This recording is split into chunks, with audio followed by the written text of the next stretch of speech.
Hello, and welcome to today's story. My name is Philip, and I like to dive deep into scary Asian stories and cover them in my videos. If you have an interesting story you want me to cover, let me know in the comments. I always read all comments. For now, let's get into today's story, where we have a few terrifying stories to share. One of them is this story. There are places in Hong Kong where the rent is so cheap it feels like a trap, and in the autumn of 1994, a young man named Kwok discovered why some bargains should never be taken. He had just moved into a narrow flat on the third floor of an old building in Wan Chai, one of those crumbling tenements wedged between neon-lit streets and the harbor's edge, where the paint peeled in thick curls and the hallways smelled of mildew and old cooking oil. The landlord, a hunched man with yellowed teeth and eyes that never quite met Kwok's, had handed him the keys without ceremony and muttered something about keeping the windows locked at night. Kwok thought nothing of it then. He was 23, working double shifts at a shipping warehouse, and the flat cost less than half what he'd been paying in Kowloon. The first night he slept there, he woke at 3 a.m. to the sound of water running in the bathroom, a steady, insistent stream that seemed too loud for the silence around it. He got up, walked to the bathroom in the dark, and found the tap turned on full blast, water pooling on the cracked tile floor. He shut it off, wiped the floor with a towel, and went back to bed, assuming he'd left it on by mistake. But the next night, it happened again. Kwok had grown up in the new territories, in a village where his grandmother told stories about hungry ghosts and restless spirits, tales he'd dismissed as superstition once he moved to the city. Hong Kong in the 90s was all glass towers and stock markets, a place where old beliefs felt like relics from another century. But the flat in Wan Chai didn't feel modern. It felt forgotten. The building had been constructed sometime in the 50s, back when the neighborhood was a patchwork of brothels and opium dens, before the skyscrapers rose and the waterfront expanded. The walls were thin enough that Kwok could hear his neighbors arguing, the clatter of dishes, the wail of a baby 2 floors up. But at night, when the building settled into silence, there was something else, a heaviness in the air that made it hard to breathe. The flat itself was small, just one room with a narrow bed, a kitchenette with a hot plate, and a bathroom barely wide enough to turn around in. The window looked out onto an alley where trash bags piled up and stray cats prowled after dark. Kwok had brought almost nothing with him, a suitcase of clothes, a transistor radio, a framed photograph of his parents. He worked long hours, often coming home after midnight, too tired to do anything but eat instant noodles and collapse into bed. For the first week, he told, to himself the strange sounds were nothing, just the building's age, the pipes groaning, the wind rattling the glass. But then the doors started slamming. It began on a Tuesday night, the 8th day after he'd moved in. Kwok had just returned from work, his clothes damp with sweat and the smell of diesel, and he was standing at the kitchenette boiling water for tea when the bathroom door slammed shut with a force that shook the walls. The sound was so sudden and violent that he dropped the kettle, water splashing across the counter. He stood frozen for a moment, his heart pounding, then walked slowly to the bathroom and pushed the door open.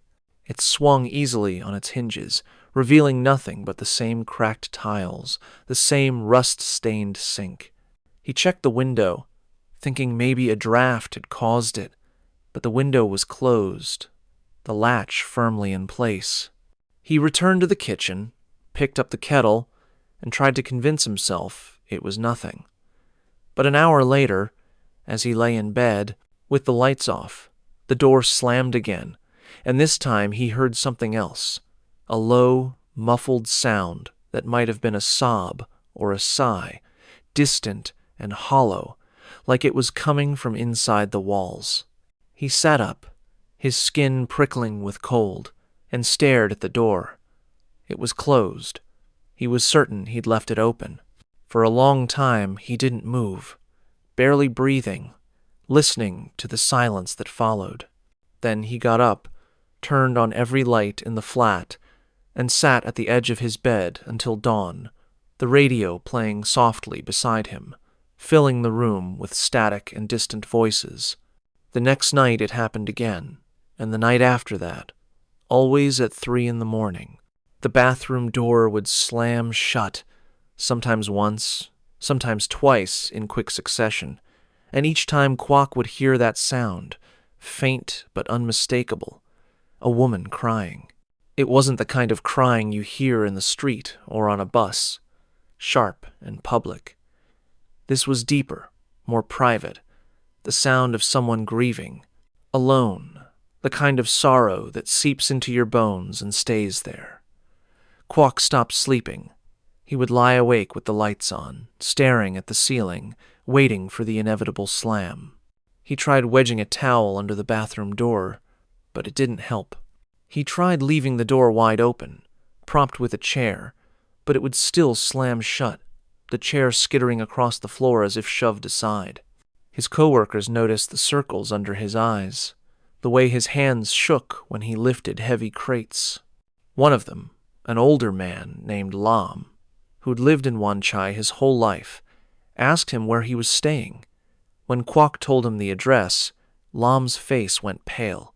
He didn't say anything at first, just shook his head and muttered something about bad luck.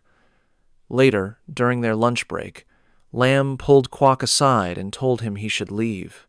He said that building had a history, that people didn't stay there long, that the landlord only rented to desperate people who didn't ask questions. Kwok asked what he meant, but Lam wouldn't elaborate. He just said some places held on to their past, and it was better not to dig too deep. But Kwok couldn't afford to leave. He'd paid 3 months' rent up front, money he'd borrowed from his uncle, and he had nowhere else to go. So he stayed, and the disturbances grew worse. The taps in the bathroom began turning on by themselves, not just at night but during the day, while he was at work. He'd come home to find the floor flooded, water seeping under the door and into the main room, soaking the edges of his mattress. The smell in the flat changed too, becoming sour and metallic, like old blood mixed with damp cloth. He scrubbed the bathroom tiles with bleach, but the smell persisted, clinging to his clothes and his hair. And then one night, as he lay in bed trying to ignore the sound of the tap running, he heard footsteps. They were soft, hesitant, like someone walking barefoot across the floor. They started near the bathroom and moved slowly toward his bed, each step deliberate and measured. Kwok's breath caught in his throat. He couldn't move, couldn't turn his head to look. The footsteps stopped right beside him, close enough that he could feel the displacement of air, a cold draft that made his skin tighten. He waited, his heart hammering, and then he heard it, a voice, barely more than a whisper, so close it might have been spoken directly into his ear. It said please, just that single word, soft and broken, filled with a longing that felt almost unbearable. Then the footsteps retreated, slow and measured, back toward the bathroom, and the door slammed shut. The next morning, Kwok went to the landlord's office, a dingy room above a tea shop on Queen's Road. The landlord was sitting behind a desk covered in receipts and yellowed newspapers, smoking a cigarette that filled the air with acrid smoke. Kwok told him about the doors, the water, the voice. The landlord listened without expression, his eyes fixed, on a spot somewhere past Kwok's shoulder. When Kwok finished, the landlord stubbed out his cigarette and said flatly that old buildings make noise, that pipes leak, that the human mind plays tricks in the dark. Kwok insisted it was more than that something was wrong with the flat, but the landlord cut him off. He said Kwok had signed a lease, that there were no refunds, and that if he didn't like it, he could leave, but he wouldn't get his money back. Kwok stood there for a moment, anger and frustration knotting in his chest, then turned and walked out. He spent that day at work in a daze, his mind circling back to the voice, the way it had sounded so desperate, so real. When his shift ended, he didn't go back to the flat. He went to a library in Central and asked the clerk if there were any archives or records about buildings in Wan Chai. The clerk, a middle-aged woman with glasses that slid down her nose, directed him to a section on local history. He spent hours there, flipping through old newspapers on microfiche, searching for anything related to his building. Most of what he found was mundane. Notices of construction, zoning changes, advertisements for rooms to let. But then, buried in a brief article from 1962, he found something that made his blood run cold. The article was short, barely 3 paragraphs, tucked between ads for hair tonic and radio repairs. It described the discovery of a woman's body in a Wan Chai tenement, found by workmen who were renovating an apartment on the 3rd floor. The body had been hidden behind a false wall in the bathroom, sealed in with plaster and brick, and had mummified over time in the dry, enclosed space. The police estimated she'd been dead for at least 10 years, possibly longer. There were no details about her identity, no mention of suspects or arrests. The article noted only that she appeared to have been in her 20s, that her clothing suggested she'd been killed sometime in the early 50s, and that the case remained unsolved. The address listed was the same as Kwok's building. He sat there, staring at the glowing screen, the words blurring in front of him, and felt a sick certainty settle in his stomach. He thought about the voice, the way it had said please, and he understood that it wasn't just a haunting, it was a plea. He returned to the flat that night with a flashlight and a hammer, tools he'd borrowed from a coworker. The building was quiet, the hallways lit by a single flickering bulb that cast long, wavering shadows. His hands were shaking as he unlocked the door and stepped inside. The flat was dark, the air thick and stale. He turned on the lights and went straight to the bathroom, the hammer heavy in his grip. The walls were covered in old tiles, green and white, chipped in places to reveal the plaster beneath. He started tapping on the wall opposite the sink, listening for hollow spots, moving methodically from one side to the other. Most of it sounded solid, but near the corner, close to where the wall met the ceiling, there was a difference in tone, a faint echo that suggested empty space behind. He tapped again, harder, and a small section of plaster cracked and fell away, revealing a darkness beyond. His pulse quickened.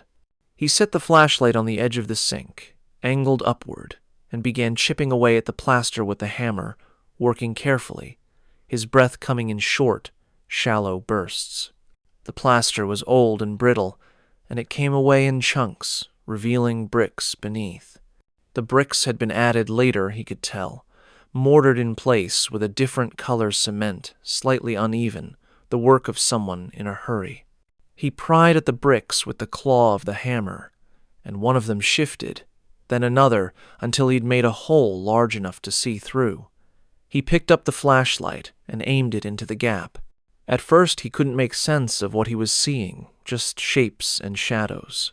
Something dark and shapeless pressed against the back wall. Then his eyes adjusted, and he saw her. The body was curled in a fetal position, wedged into a space that couldn't have been more than 2 feet deep. The skin was leathery and brown, stretched tight over bones. The face a hollow mask with empty eye sockets, and a mouth open in a silent scream. She was still wearing clothes, a faded floral dress that had rotted in places, clinging to her skeletal frame. One hand was raised, the fingers curled as if she'd been trying to claw her way out. Kwok stumbled backward, dropping the flashlight. It rolled across the floor, its beams spinning wildly, illuminating the walls and ceiling in flashes of light and shadow. He could hear his own breathing, ragged and loud, echoing in the small space. For a long moment he stood there, paralyzed, his mind reeling, unable to process what he'd just seen. Then he turned and ran, out of the bathroom, out of the flat, down the stairs and into the street, not stopping until he was blocks away, his lungs burning, his legs trembling. He went to the police the next morning, told them what he'd found. They sent officers to the building, along with a forensics team. By the time Kwok returned with them, a small crowd had gathered outside, neighbors peering from windows, whispering to each other. The police went in with masks and gloves, and within an hour they'd confirmed it. The body was real, and it had been there for decades, hidden behind that wall, forgotten by everyone except the person who'd put her there. The forensics team estimated she'd been dead since the early 1950 seconds, based on the clothing and the state of decomposition. They found no identification, no jewelry, nothing that might tell them who she was. The police interviewed the landlord, who claimed he'd bought the building in the 70s and had no knowledge of what had happened before. They searched records, spoke to longtime residents, but no one remembered a missing woman from that time, no one who matched the description. It was as if she'd been erased, her entire existence reduced to a body in a wall. The case was logged as an unsolved homicide, cold before it even began. The flat was sealed off, the building evacuated while investigators combed through it, but they found nothing else, no other bodies, no clues. Eventually the building was cleared and tenants were allowed to return, but Kwok never went back. He moved in with his uncle in Kowloon, sleeping on a couch in a cramped apartment, and tried to put the whole thing behind him, but he couldn't. For weeks afterward, he would wake in the middle of the night, drenched in sweat, hearing that voice in his head, the way it had whispered please, so soft and desperate. He thought about her constantly, about who she might have been, whether she'd been someone's daughter, someone's lover, trapped in that wall while life went on around her, her cries unheard, her existence erased. The police never found out who killed her, never even identified her. The case file gathered dust in some forgotten archive, and the building in Wan Chai stood as it always had, silent and indifferent, holding its secrets close. Kwok heard later that the landlord had rented the flat again, to someone else who needed cheap housing and didn't ask questions. He wondered sometimes if the new tenant heard the doors slamming, the water running, the voice in the dark. He hoped not, but he doubted it. Some places don't let go of their ghosts. They hold on, waiting, repeating the same patterns over and over until someone finally listens. I hope you enjoyed these stories. Tomorrow we will be uploading another terrifying story. Feel free to subscribe and put on your notifications to never miss another scary video. I upload almost every day. Wish you all the best. But that was only one corner of Hong Kong's dark history. In another part of the city, on a road that curves through the new territories, drivers have learned to avoid certain stretches after dark, especially the long, winding section of Tuen Mun Road, where the crash barriers are bent and the asphalt is stained with decades of accidents. Because there, late at night when the traffic thins and the streetlights cast long shadows, something appears that shouldn't be there, a figure that stands by the roadside and waits for someone to stop. And those who do often wish they hadn't. This is that story. The first time Michael Chan saw the bride, he thought she was real. It was a Friday night in late October, just past midnight, and he was driving home from a wedding banquet in Tuen Mun, still wearing his suit, his tie loosened, the taste of whiskey lingering on his tongue. He wasn't drunk, just pleasantly buzzed, the kind of warm haziness that made the drive feel easier, the road stretching out smooth and dark ahead of him. Tuen Mun Road at that hour was mostly empty, just a few trucks rumbling past and the occasional taxi. The road hugged the coastline, winding, through tunnels and over bridges, with steep hills rising on one side and the black expanse of the ocean on the other. Michael had driven it 1,000 times, knew every curve and dip, every place where the road narrowed, and you had to be careful. But tonight something was different. As he came around a bend near Castle Peak, his headlights swept across a figure standing by the side of the road, just beyond the guardrail, and his foot instinctively hit the brake. She was wearing a red cheongsam, the traditional silk dress with high collar and side slits, embroidered with gold dragons and phoenixes, the kind worn by brides in old Chinese weddings. Her hair was done up in an elaborate style, pinned with flowers and ornaments, and her face was painted white, lips dark red, eyes lined with black. She stood perfectly still, one hand resting on the guardrail, staring out at the road. Michael's first thought was that there'd been an accident, that she was in shock, maybe a wedding party that had crashed nearby. He pulled over to the shoulder, put on his hazard lights, and got out of the car. The air was cool and damp, carrying the smell of salt and exhaust. He walked toward her, calling out, asking if she was okay, if she needed help. She didn't respond, didn't even turn to look at him. He got closer, close enough to see the details of her dress, the intricate embroidery, the way the fabric seemed to shimmer in the dim light. And then she spoke, her voice soft and clear, cutting through the sound of distant traffic. She asked if he could give her a ride home. Michael hesitated. There was something strange about the way she stood. Too still, too composed, like a statue that had learned to speak. But she was alone on a dangerous road in the middle of the night, and he couldn't just leave her there. He asked where she lived, and she gave him an address in Tuen Mun, not far from where he was headed. He told her to get in the car. She moved then, gliding across the asphalt, with steps that made no sound, and slipped into the back seat. Michael got back behind the wheel, adjusted the rearview mirror, and glanced at her reflection. She was sitting upright, hands folded in her lap, staring straight ahead. He asked her again what had happened, if there'd been an accident, but she didn't answer. She just repeated the address, her voice flat and emotionless. Michael felt a chill run down his spine, but he put the car in gear and pulled back onto the road. He told himself she was probably in shock, that whatever had happened had left her unable to process it. He'd get her home, make sure she was safe, and that would be that. The drive should have taken 15 minutes, but it felt longer, the road stretching out endlessly, each curve identical to the last.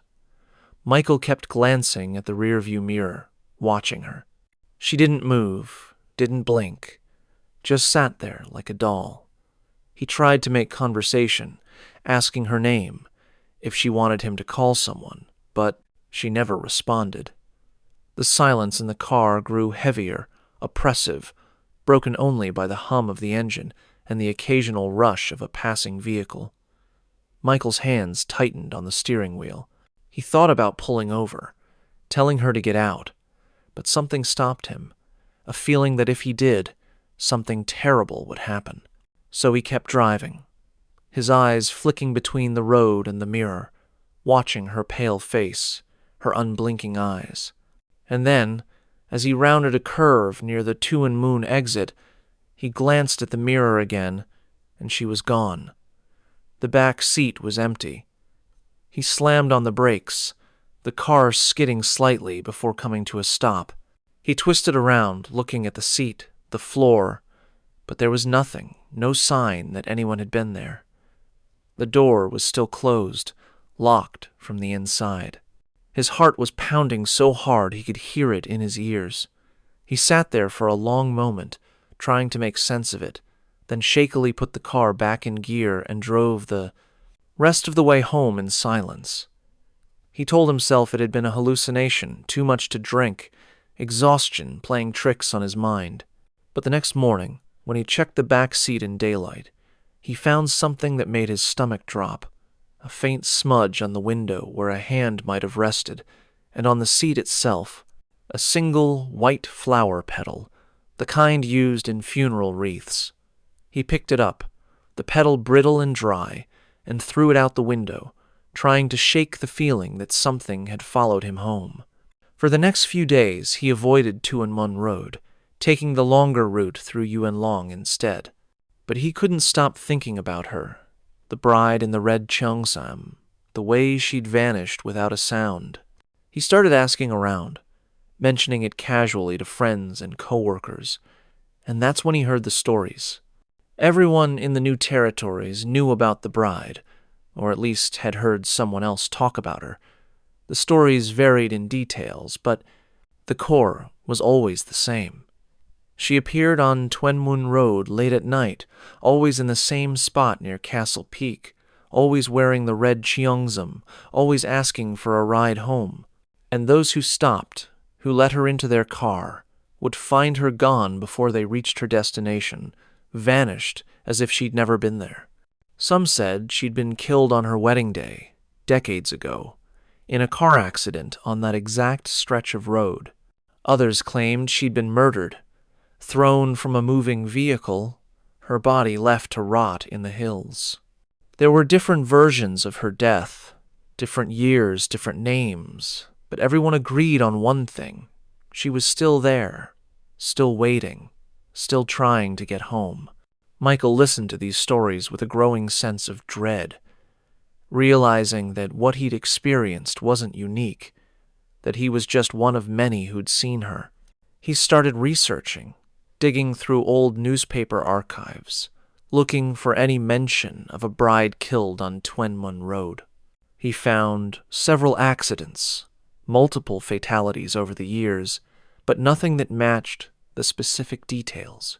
The road had been built in the 70s, widened and expanded in the 80s, and in that time dozens of people had died there, victims of speeding, drunk driving, vehicles that lost control and plunged over the barriers into the water below.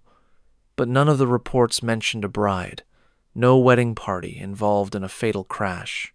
Michael became obsessed. He started driving Tuen Mun Road again, deliberately, always late at night, always alone, hoping to see her again, to understand what she wanted. His friends thought he was crazy, told him to let it go, but he couldn't. He needed to know if she was real, if what he'd seen had actually happened, or if he was losing his mind. For weeks he drove that road, night after night, but she never appeared. The stretch near Castle Peak remained empty, just dark asphalt and flickering streetlights. He began to think he'd imagined the whole thing, that the stress of his job and the whiskey and the late hour had combined to create a convincing illusion. But then, on a cold night in early December, he saw her again. It was just past 2 a.m, and Michael was driving back from a late shift at the restaurant he managed in Tsim Sha Tsui.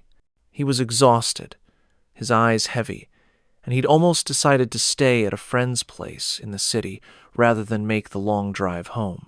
But something had compelled him to get in his car, to take the familiar route along Tuen Mun Road. As he approached the bend near Castle Peak, his headlights caught her, standing in exactly the same spot, wearing the same red cheongsam, her face painted white, her eyes staring blankly at the road. This time, Michael didn't hesitate. He pulled over, got out, and walked straight toward her. His heart was racing, but he forced himself to stay calm, to speak clearly. He asked her who she was, what she wanted, why she was there. She turned to look at him, and for the first time he saw her eyes properly, dark and deep, filled with a sadness that seemed to have no bottom. She didn't speak at first, just held his gaze, and Michael felt something shift inside him, a recognition that went beyond words. Then she said, in that same soft, clear voice, that she was waiting for someone to take her home. Michael asked where home was, and she gave him the same address as before, the one in Tuen Mun. This time, Michael didn't invite her into the car. Instead, he asked her why she couldn't go there herself, why she needed a ride. She looked at him for a long moment, and then said something that made his blood run cold. She said she'd been trying to go home for a very long time, but she couldn't remember the way, couldn't find the door.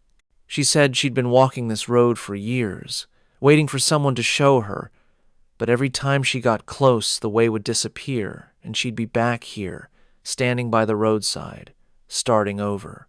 Michael felt a wave of pity wash over him, mixed with fear. He asked her what had happened, how she'd died. She tilted her head slightly, as if the question confused her, and said she didn't remember dying. She only remembered the wedding, the car, the moment everything went bright and then dark. She said she'd been wearing this dress, her mother's dress, the one she was supposed to wear when she married the man she loved. And then she'd been here, on this road, and she couldn't leave. Michael wanted to help her, wanted to do something to ease the pain he saw in her eyes, but he didn't know how. He asked if there was anyone he could contact, any family or friends who might be looking for her. She shook her head slowly, said that everyone she knew was gone now, that too much time had passed. She said she just wanted to go home, to see the place one more time, to remember what it felt like to be alive. Michael stood there, torn between the urge to run and the desire to help, and finally he made a decision. He told her to get in the car, that he would take her to the address she'd given, and they would see if anything was there. She looked at him with something that might have been gratitude, or maybe just resignation, and walked to the car. She got in the back seat, settling into the same position as before, hands folded, eyes forward. Michael got behind the wheel, started the engine, and pulled back onto the road. The drive was silent, heavy, with a tension that made the air feel thick. Michael kept his eyes on the road, refusing to look at the rearview mirror, afraid of what he might see. The streets of Tuen Mun were mostly empty, the shops closed, the windows dark. He followed the address she'd given him, winding through narrow residential streets, past identical blocks of public housing, until he reached a small, run-down building near the waterfront. It was old, the paint peeling, the windows cracked, the kind of place that looked like it had been forgotten by the city. Michael stopped the car, turned off the engine, and sat there for a moment, gathering his courage. Then he turned around to tell her they'd arrived. The back seat was empty. She was gone, just like before, vanished, without a trace. But this time there was something different. On the seat where she'd been sitting, there was a photograph, old and faded, the edges worn. Michael picked it up, his hands trembling. The photo showed a young woman in a red cheongsam, smiling, standing next to a man in a suit. Behind them was the same building he was parked in front of, the same crumbling facade, but in the photo it looked new, the paint fresh, the windows clean. On the back of the photograph, in faded ink, was a date, the 12th of June, 1973. Michael sat there, staring at the photo, trying to understand. He got out of the car and walked to the building, found the entrance, a rusted metal door that hung slightly ajar. Inside was a narrow hallway, the walls covered in graffiti, the floor littered with trash. He climbed the stairs, not knowing what he was looking for, just following an instinct. On the third floor, he found a door with a faded number, the same apartment number that had been written on the back of the photograph. The door was locked, but through a crack in the frame he could see inside, a small empty room, the walls stained with water damage, the floor covered in dust. There was nothing there, no furniture, no sign that anyone had lived there in years. But on the wall, Barely visible in the dim light was a mark, a handprint, small and delicate, pressed into the plaster as if someone had reached out and left a final trace before disappearing. Michael stood there for a long time, staring at that handprint, feeling a sadness so profound it made his chest ache. He didn't know who she'd been, didn't know her name or her story, but he knew she'd been real, that she'd lived and loved and died on that road, and that some part of her was still trying to find her way back. He never saw her again after that night. He drove Tuen Mun Road many times over the years, but she was never there, never standing by the roadside in her red cheongsam. He kept the photograph, tucked it into a drawer at home, and sometimes he'd take it out and look at it, at the young woman's smile, at the hope in her eyes. He wondered if she'd finally found her way home, if the act of being taken there, even by a stranger, had been enough to set her free, or if she was still out there, still waiting, still asking for a ride from drivers who passed in the night. Michael hoped it was the former, that she'd found peace, but deep down he suspected it was the latter, because some ghosts don't rest, some wounds don't heal, and some roads, no matter how many times you drive them, never stop feeling haunted. I hope you enjoyed these stories. Tomorrow, we will be uploading another terrifying story. Feel free to subscribe and put on your notifications to never miss another scary video. I upload almost every day. Wish you all the best. And while these stories already chill the blood, what comes next delves even deeper into the inexplicable. Because in the following tales, the supernatural doesn't just linger on the edges of reality. It invades the most ordinary moments of daily life, turning the familiar into something profoundly disturbing. In the next part, we'll explore places where the boundary between the living and the dead becomes so thin that crossing it happens without warning, where people find themselves trapped in situations that logic cannot explain, and survival depends on instincts they didn't know they had. These are the stories that remind us that horror doesn't always announce itself with locked rooms and hidden bodies. Sometimes it simply walks up to you on a normal day and refuses to leave. In the years following the Second World War, Hong Kong was a city struggling to rebuild itself from the ashes of occupation, and among the many grim necessities of that time was a place to handle the dead. The Queen's Road West Morgue was established in 1946 as a temporary facility, a converted warehouse near the waterfront where bodies could be processed before burial or cremation. It operated for less than 5 years before being decommissioned and eventually renovated into commercial space, but the building never quite lost the aura of its former purpose. Decades later, when it had been transformed into luxury office suites with polished marble floors and floor-to-ceiling windows, workers in the building began reporting experiences that defied rational explanation. They heard sounds late at night, the distinctive metallic rattle of wheels on tile, like gurneys being pushed down hallways that no longer existed. They smelled chemicals, sharp and acrid, the unmistakable scent of formaldehyde that seemed to seep from the walls. And security footage captured something that made even the most skeptical observers pause. A pale figure moving through a corridor, on the 3rd floor, gliding rather than walking, visible for only a few seconds before vanishing into a wall. This is what happened to a man named Raymond, who took a job in that building and discovered that some histories refused to stay buried. Raymond was 42, a project manager for a finance company that had leased 2 floors in the building on Queens Road West. He'd been with the company for 15 years, reliable and detail-oriented, the kind of employee who arrived early and stayed late, who took pride in his work and expected the same from others. When the company moved to the new location in 2015, Raymond was one of the first to transfer, overseeing the setup of the offices, coordinating with contractors and IT staff to ensure everything was ready for the official opening. The building was impressive, a sleek renovation that had preserved the historic facade while modernizing the interior, blending old Hong Kong charm with contemporary design. The company's offices occupied the third and fourth floors, open-plan workspaces with glass partitions and ergonomic furniture, conference rooms, equipped with the latest technology. It was exactly the kind of place that projected success and professionalism, and Raymond was proud to be part of it.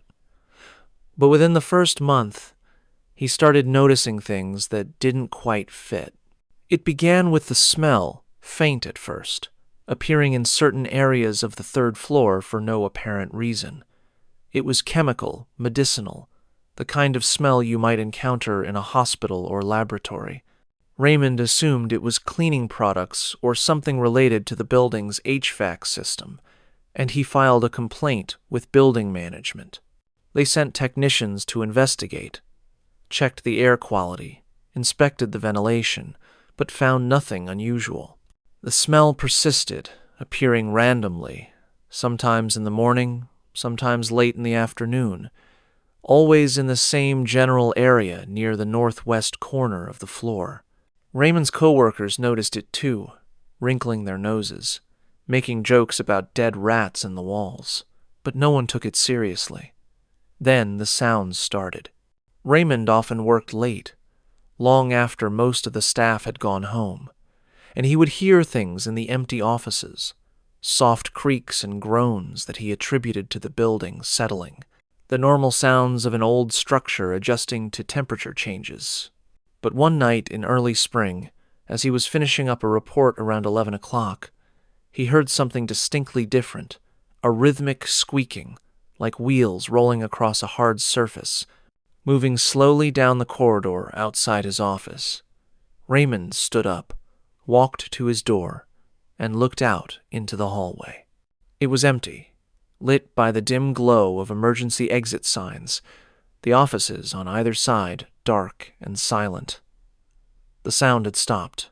He stood there for a moment, listening, then went back to his desk, telling himself it was pipes or the elevator mechanism, something mechanical and mundane.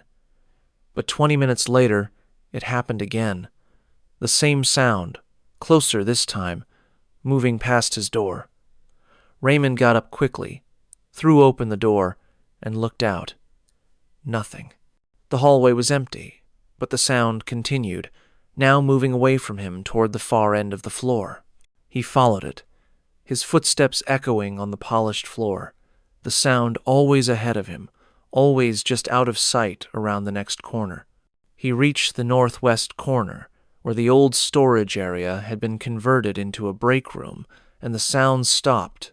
Raymond stood in the doorway, his heart beating faster than it should, and felt the temperature drop, a sudden chill that raised goosebumps on his arms. The smell was here, too, stronger than ever, that sharp chemical scent that burned his nostrils and made his eyes water. He backed away, returned to his office, gathered his things, and left for the night, deciding that whatever it was could wait until morning. But it didn't wait. Over the following weeks, the incidents increased in frequency and intensity. Other employees reported hearing the sounds, seeing shadows move in peripheral vision, feeling sudden cold spots in areas that should have been heated. One woman claimed she'd seen a figure standing in the break room late one afternoon, dressed in white, facing the wall. When she blinked, it was gone. Another employee found water pooled on the floor near the storage closets, despite there being no leaks or spills. The building management continued to deny that anything unusual was happening, attributing the reports to overactive imaginations and stress, but the employees knew better. Raymond started researching the building's history, digging through archives and old newspaper clippings, and that's when he discovered what the building had been before its renovation. The Queens Road West morgue, operational from 1946 to 1951, had occupied this exact location, with the main examination rooms and cold storage on what was now the third floor. Raymond read accounts of the morgue's operations, descriptions of the bodies processed there, victims of disease and violence, the unclaimed dead, people who died during the chaos of the post-war years. Thousands of bodies had passed through those rooms, each one tagged and catalogued, prepared for final disposition. The morgue had been closed when a newer, larger facility opened in Kennedytown, and the building had sat vacant for years before being purchased by developers. Raymond shared what he'd learned with his coworkers, and the atmosphere in the office changed. People started avoiding the northwest corner, refusing to use the break room, clustering their desks in other areas. Productivity dropped, and several employees requested transfers to other locations. Management tried to address the concerns with a staff meeting, bringing in the building's landlord to reassure everyone that there was nothing to worry about, that the building was perfectly safe, and that the stories were just urban legends. But the landlord's reassurances rang hollow, especially when Raymond asked about the security footage. There had been an incident 2 weeks earlier, cameras in the third-floor corridor capturing something that the security guard on duty had flagged as unusual. Raymond demanded to see the footage, and after some resistance, management agreed to show it during the meeting. The video played on the conference room screen, grainy black and white footage from a camera mounted at the end of the hallway. The timestamp showed 3:47 in the morning, the corridor empty and still. Then, at the far end of the frame, something appeared, a pale shape moving into view from the storage area. It was humanoid but indistinct, its edges blurred as if out of focus, and it glided rather than walked, moving smoothly down the center of the corridor. The figure passed directly under the camera, and for a moment its features were almost visible. A face turned upward, eyes dark and hollow, mouth open in what might have been a scream or a plea. Then it continued down the hallway and passed through the wall at the end, disappearing as if the wall wasn't there. The video ended, and the room was silent. No one knew what to say. The landlord tried to dismiss it as a technical glitch, a double exposure or digital artifact, but Raymond wasn't buying it. He could see it in the faces of his coworkers, the fear and uncertainty, and he knew that something had to be done. He decided to investigate on his own, to spend a night in the building and see what happened. He told no one, just stayed late one Friday after everyone else had gone home, setting up in his office with his laptop, a flashlight, and a thermos of coffee. He waited, listening to the silence, the building's ambient sounds amplified by the emptiness. Hours passed. Midnight came and went, then 1 o'clock, then 2. Raymond was beginning to think nothing would happen, that maybe it was all just coincidence and suggestion when he heard it, the unmistakable sound of wheels on tile coming from the corridor. He stood up slowly, moved to his door, and opened it carefully. The sound was louder now, coming from the direction of the break room. He stepped into the hallway, his flashlight beam cutting through the darkness, and walked toward the sound. As he got closer, the smell hit him, that chemical scent so strong it made him gag. The break room door was closed, but the sound was coming from inside. Not just wheels, but other sounds now. Voices murmuring, the clink of metal instruments, the soft hiss of running water. Raymond reached for the door handle, his hand shaking, and pushed it open. The room beyond was wrong, fundamentally altered in ways that made no sense. Instead of the modern break room with its kitchen counters and coffee machine, he was looking at something older, darker, a space that seemed to exist in a different time. The walls were bare concrete, stained with rust and mold, and the floor was tiled in black and white, cracked and uneven. In the center of the room was a metal table, and on the table was a body, covered with a white sheet. Around the table stood figures in white coats, their faces obscured, their movements slow and deliberate as they worked. Raymond stood frozen in the doorway, his mind unable to process what he was seeing. One of the figures turned toward him, and though he couldn't see its face, he felt its attention lock onto him, a pressure that made his chest tighten and his breath catch. The figure raised one hand, pointing at him, and the others turned as well, all of them now focused on him. Raymond stumbled backward, the door slamming shut in front of him, and he found himself in the modern hallway again, the sounds and smells gone, everything back to normal. He didn't wait. He grabbed his things from his office and left the building, driving home in a daze, his hands gripping the wheel so tightly his knuckles were white. He couldn't explain what he'd seen, couldn't fit it into any framework of reality he understood, but he knew one thing with absolute certainty: he wasn't going back. On Monday, he submitted his resignation, citing personal reasons, and within 2 weeks he'd left the company. He heard later that others had done the same, that the turnover in that office was unusually high, that management had eventually closed the location and moved operations elsewhere. The building still stands, still houses businesses and offices, but those who work there know to avoid certain areas, to leave before dark, to not ask questions about the sounds and smells and shadows. Because some places never truly change, no matter how much you renovate or modernize. They hold on to what they were, and what they were continues to exist alongside what they are, occupying the same space in different moments of time, waiting for someone to stumble across the boundary and see what's been there all along, hidden just beneath the surface of the present. I hope you enjoyed these stories. Tomorrow, we will be uploading another terrifying story. Feel free to subscribe and put on your notifications to never miss another scary video. I upload almost every day. Wish you all the best.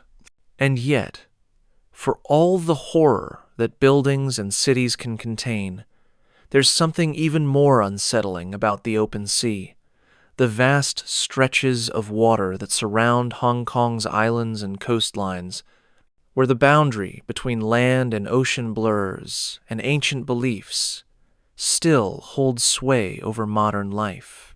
In fishing villages like Sai Kung, where families have made their living from the sea for generations, there are rules that everyone knows, traditions that must be honored, offerings that must be made. And when those rules are broken, when the old ways are dismissed as superstition, the consequences can be swift and merciless. This final story is about such a breach, about a young man who thought he knew better, and about the price that's paid when you ignore the warnings of those who came before. Chen was 29, the youngest son of a fishing family that had worked the waters around Sai Kung for 4 generations. His father and uncles ran a small fleet of boats, wooden vessels that had been maintained and repaired so many times that hardly any of the original timber remained, but they were seaworthy and reliable, and they brought in enough catch to support the extended family. Chen had grown up on those boats, learning to read the weather, to navigate by stars and landmarks, to find the best fishing grounds by instinct and experience. But unlike his father and uncles, Chen had also gone to university, studied business and economics, and returned to the village with ideas about modernizing the operation, buying newer boats with better equipment, expanding into fish farming and export. His father listened patiently to these proposals, but always shook his head, saying the old ways worked fine, that they didn't need to change, that the sea provided for those who respected it. Chen found this frustrating, saw it as resistance to progress, and over time a tension developed between him and the older generation, a clash between tradition and ambition that neither side could resolve. One of the traditions Chen found most ridiculous was the offering ritual performed at the start of each fishing season.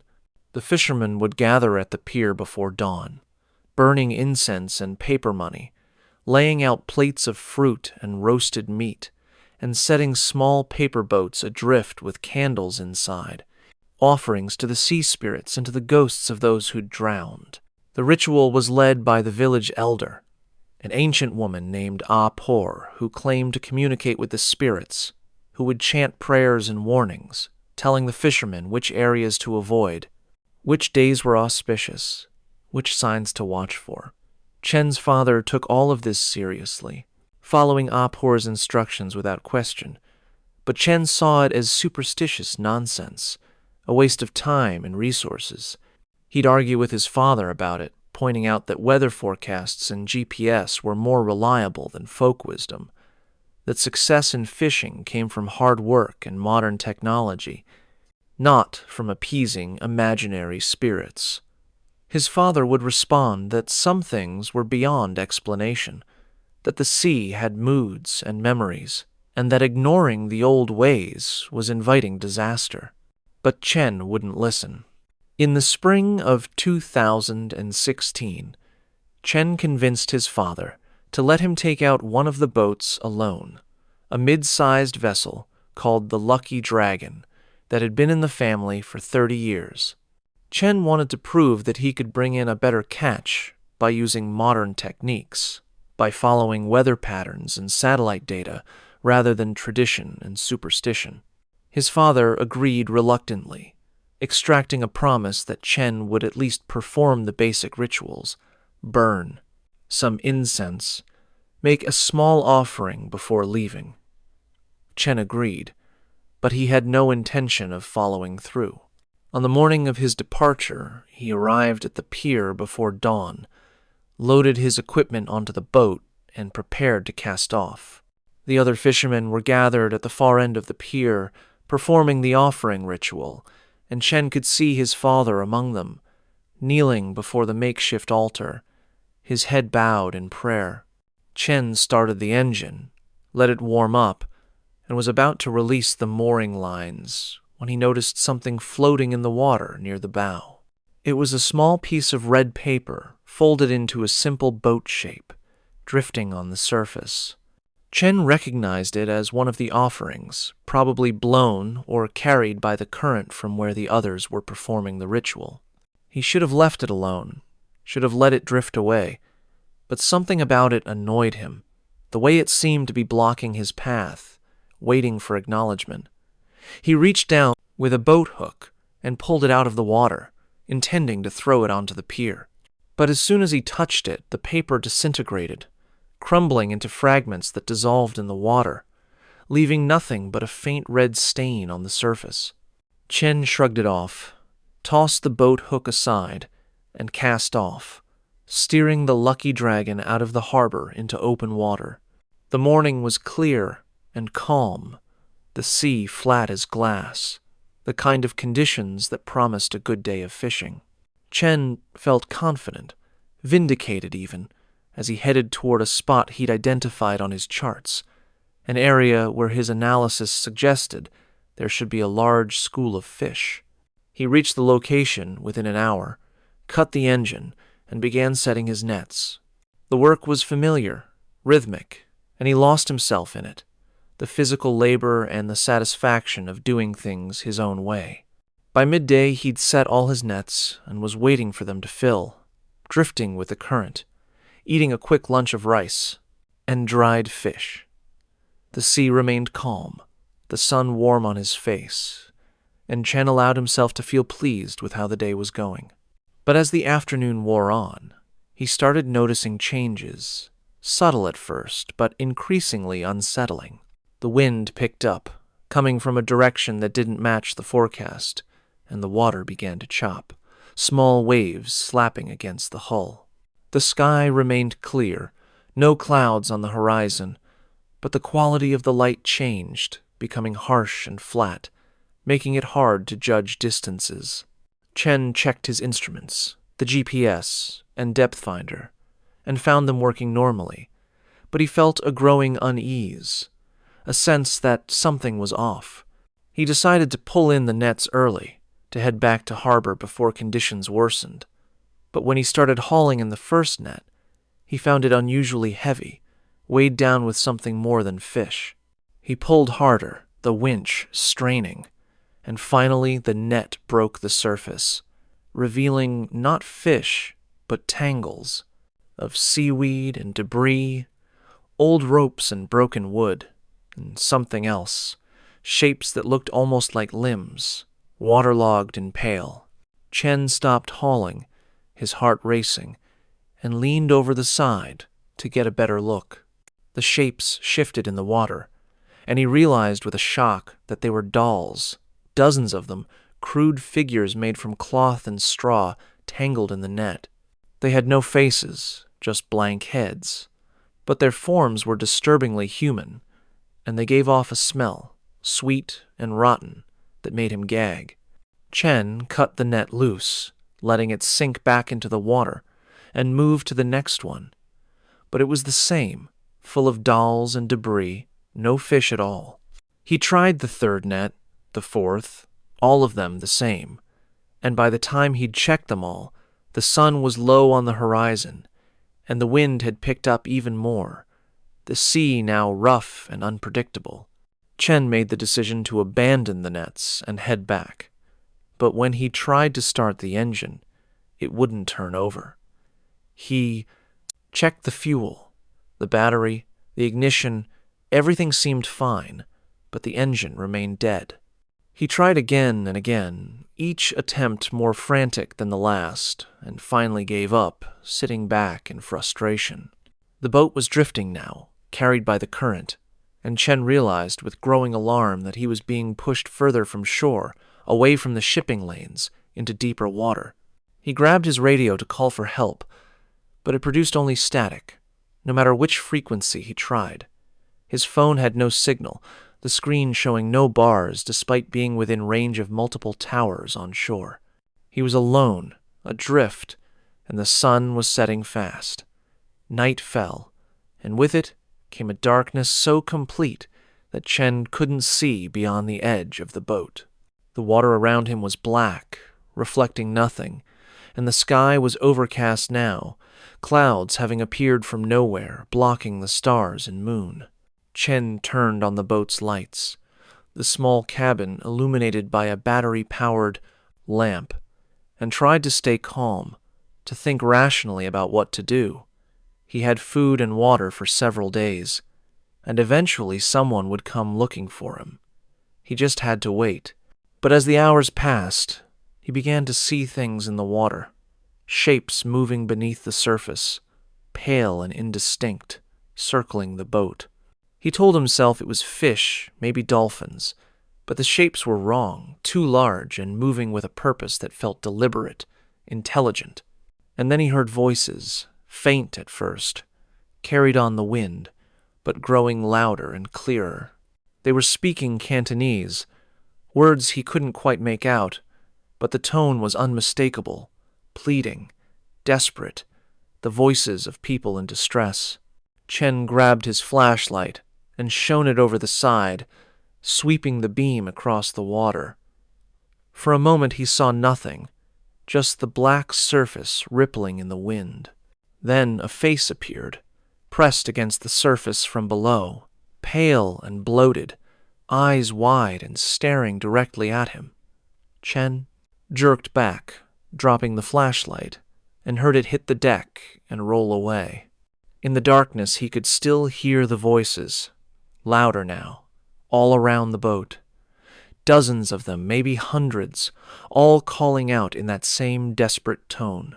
He scrambled back into the cabin, slammed the door, and huddled in the corner, his hands over his ears, trying to block out the sounds. But they penetrated everything, seeping through the walls, vibrating in the floor, filling his head until he couldn't think. And then the boat began to rock, not from the waves, but from something beneath, something pushing up against the hull, testing its strength. Chen could feel the motion, the way the boat tilted and swayed, could hear the groaning of stressed wood, and he knew with absolute certainty that whatever was out there was trying to get in. He prayed then, not to any god he believed in, but to his ancestors, to his father and grandfather, to anyone who might be listening. He promised to honor the traditions, to make the offerings, to never again dismiss the old ways. He begged for forgiveness, for another chance, and as he spoke the words, the rocking stopped. The voices faded, the water calmed, and the boat settled into a gentle drift. Chen sat in the darkness, shaking, tears running down his face, and waited for dawn. Morning came slowly, the sky lightening to a pale gray, and Chen emerged from the cabin to find the sea calm and empty. The dolls were gone, the debris cleared, and the water was the normal blue-green of the South China Sea. He tried the engine again, and this time it started immediately, the familiar rumble a sound more beautiful than anything he'd ever heard. He turned the boat toward shore and headed back, navigating by landmarks and instinct, his instruments still dead but his sense of direction sharp. He reached the harbor by mid-morning, steering the lucky dragon into its berth with trembling hands. His father was waiting on the pier, his face lined with worry, and when Chen stepped off the boat, his father embraced him without a word. Later, over tea in the family home, Chen told his father what had happened, every detail, and his father listened in silence, nodding occasionally. When Chen finished, his father said that he'd been warned by Ah Por, that the spirits had been angry, that Chen's disrespect had marked him, but his prayer, his genuine plea for forgiveness, had been heard, and he'd been given a reprieve. His father said that Chen must now make amends, must perform the rituals properly, must honor the traditions for the rest of his life. Chen agreed without hesitation. He spent the next week preparing offerings, elaborate ones, burning stacks of paper money, setting dozens of paper boats adrift, kneeling at the altar for hours while Ah Por chanted prayers on his behalf. He never went fishing alone again, always accompanied by his father or uncles, and he followed every instruction, every warning, every tradition without question. The other fishermen noticed the change in him, the way he'd become quiet and respectful, the way he'd defer to the elder fishermen, and they nodded in approval, understanding that he'd learned something important. But Chen himself never spoke of what he'd seen that night, the faces in the water, the voices calling out. He carried it with him, a weight that never lifted, a reminder that the sea was not just water and fish and weather patterns, but something older, something that remembered and responded, something that demanded respect. And every time he passed the pier, every time he saw red paper floating on the surface, he would stop, bow his head, and whisper a prayer, knowing that the boundary between the living and the dead was thinner than most people realized, and that those who crossed it without proper reverence paid a price that could never be fully repaid. I hope you enjoyed these stories. Tomorrow, we will be uploading another terrifying story. Feel free to subscribe and put on your notifications to never miss another scary video. I upload almost every day. Wish you all the best.